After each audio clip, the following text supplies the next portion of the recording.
কড়াতে প্রথমে তেল ঢেলে দিলাম, এখন তেজপাতা দিলাম, তারপরে দিয়ে দিলাম জিরা পরিমাণ মতো, তারপরে দিলাম সাদা ফল, কালো ফল, দারুচিনি, তারপরে এটা চুলালাম। মাটির চুলাতে রান্না করতে একটু ঝামেলা হয়, মাটির চুলাতে জাল দিতে হয়। তারপরে দিয়ে দিব পেঁয়াজ,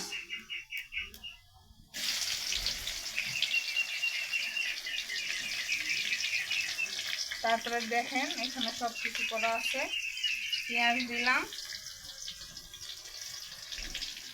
তারপরে কাঁচামরিচ, তারপরে রসুন বাটা, তারপরে শুকনো ঝাল পুরাটাই দিলাম, কারণ মুরগি মাংস পোলাও রান্না করবো তো এই কারণে পুরা মশলাটাই দিয়ে দিলাম। এখন তেলেতে একটু ভাজে নেব।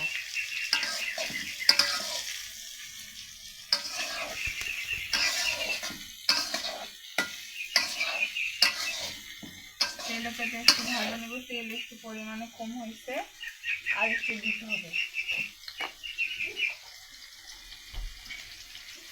তেলটা দিয়ে নিলাম,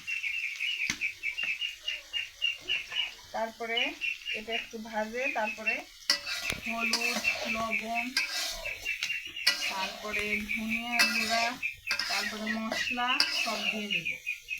এটা একটু ভাজে নেই, তারপরে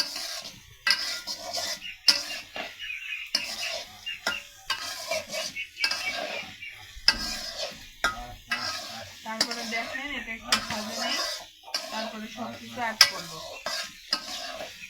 এটা পোলাও রান্নার জন্য মাংসটা আগে কষিয়ে নিতে হবে, তারপরে অন্য কিছু।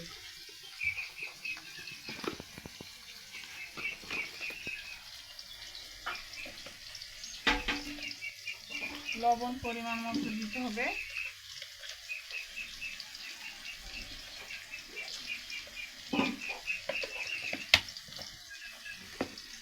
হলুদের গুঁড়া পরিমাণ মতো,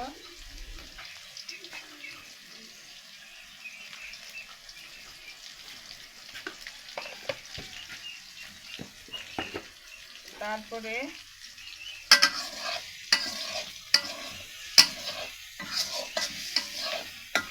এটা একটু কষিয়ে মশলা বাটা, আদা রসুন বাটা, আর হচ্ছে কিছু শুকনো মরিচ বাটা দিব,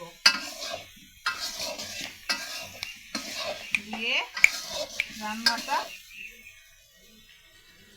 এই যে মুরগির মাংসটা এখন দিব না, এখন আগে আদা বাটা, রসুন বাটা আর হচ্ছে কাঁচামরিচ মরিচ বাটা দিব। রসুন বাটা, আদা জিরা বাটা দিয়ে দিলাম পরিমাণ মতো, তারপরে হলুদ মরিচের গুঁড়াটা দিলাম,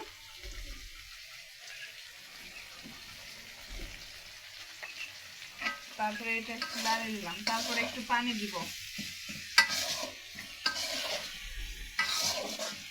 পানি দিব,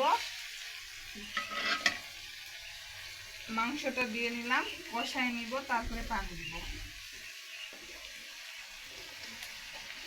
আমার আম্মুর হাতে রান্না শিখতে যাচ্ছি, তাই দয়া করে কোনো কিছু ভুল হলে কোনো কমেন্ট দিবেন না। আজকে